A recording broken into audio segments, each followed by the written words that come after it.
What is up guys, Solam here, welcome back to another classic WoW video. In this video we're going to cover leveling 1 to 60 with the buddy and why it can actually be quite effective.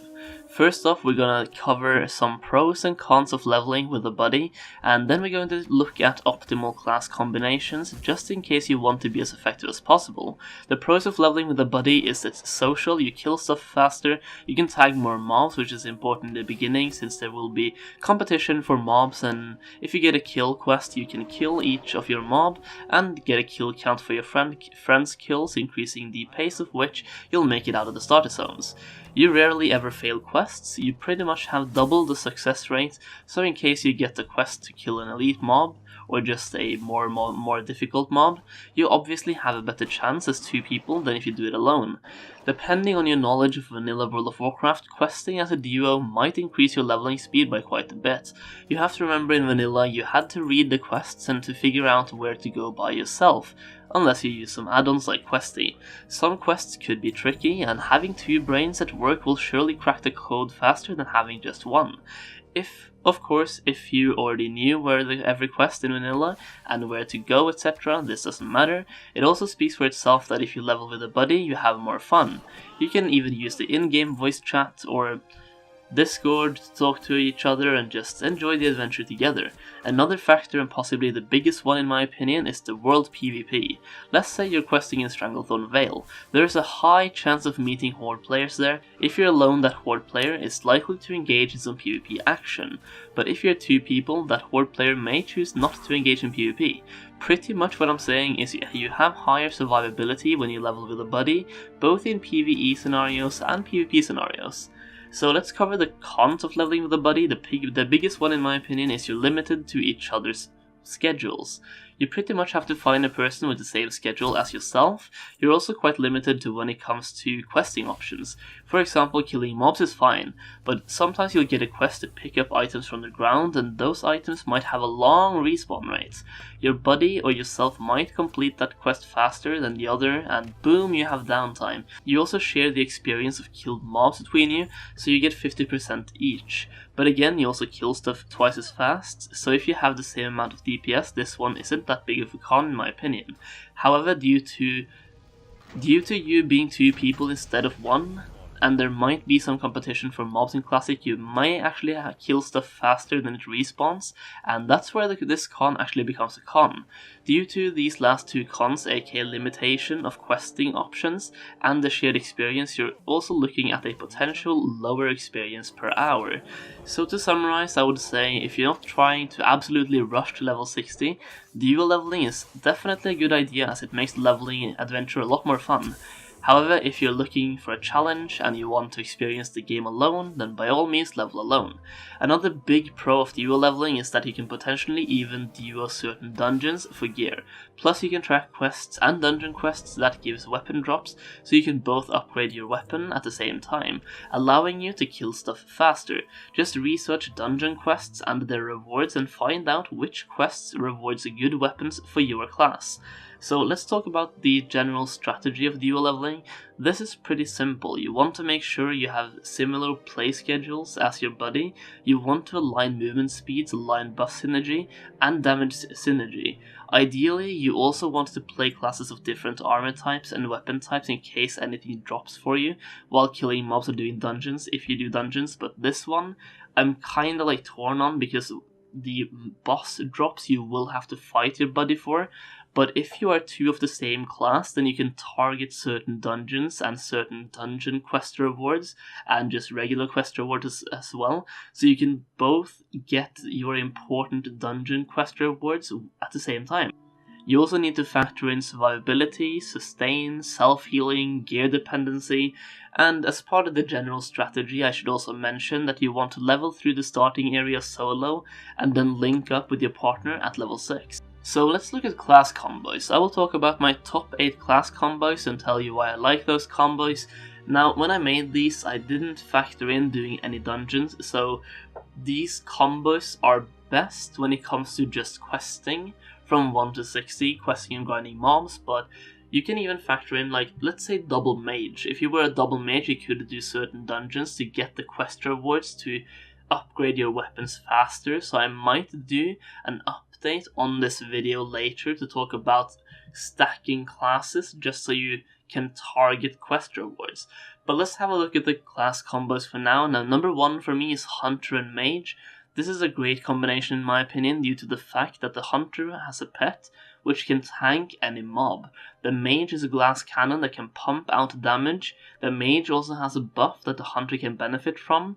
But here's the biggest part. As a Hunter, you can kill anything solo. You can stay alive because of your tank pet and you can pump out a lot of damage, but you go out of mana. Getting drinks are expensive and the closest vendor might be far away, and you don't want to have 10 stacks of drinks in your bags taking up unnecessary bag space. That's where the Mage comes in with the Conjure Water. You always have a mana source close to you, which is insane. There are also some quest areas with a quite high mob density and a boss or a stronger mob in the middle, which might be your quest mob, which is when the Hunter can send his pet to tank the big mob, while the Mage runs around pulling all the small mobs, then kiting them and killing those mobs with his insane AoE and freeze abilities and slows like the Frost Nova, Cone of Cold, Arcane Explosion.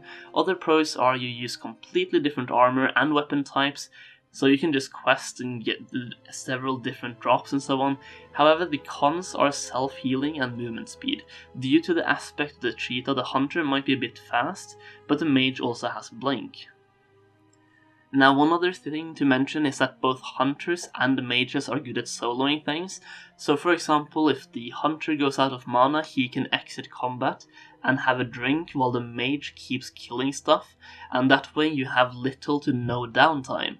And when the Mage goes out of mana, the Hunter can keep killing things, and you always have somebody doing something.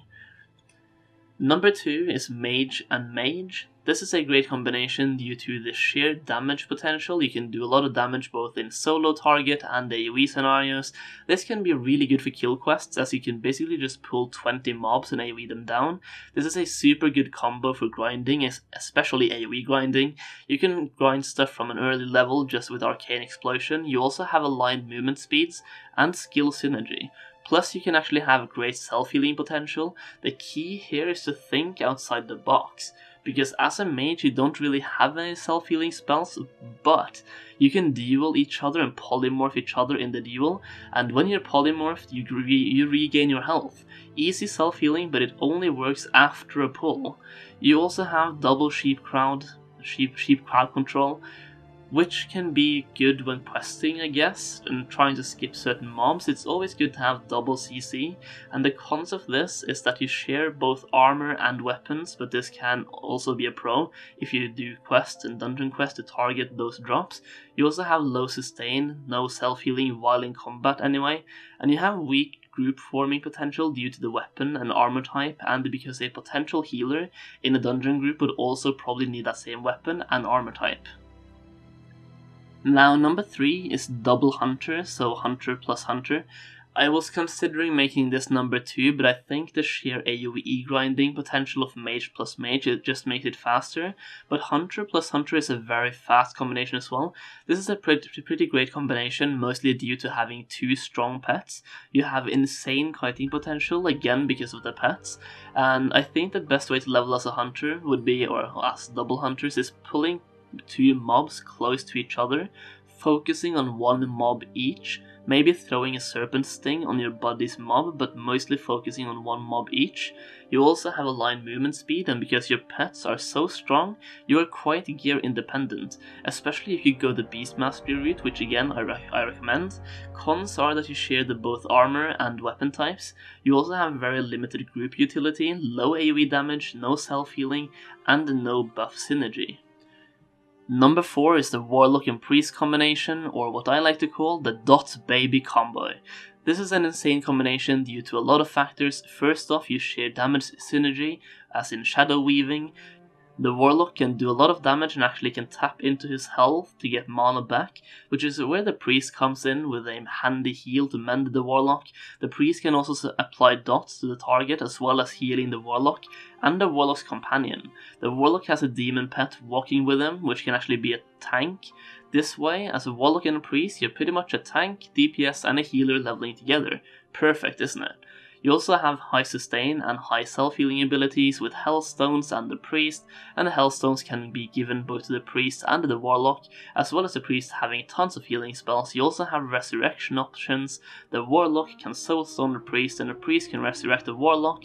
You have perfectly aligned movement speeds. You're very strong in world PvP due to the DPS plus healer combo, Soulstone, Hellstones, a lot of factors there. Another thing to point out is both of these classes are very highly desirable in groups.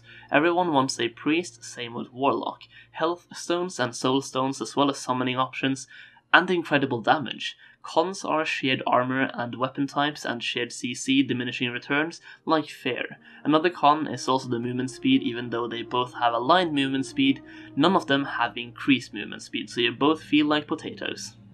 Next up we have the Warlock Druid combination.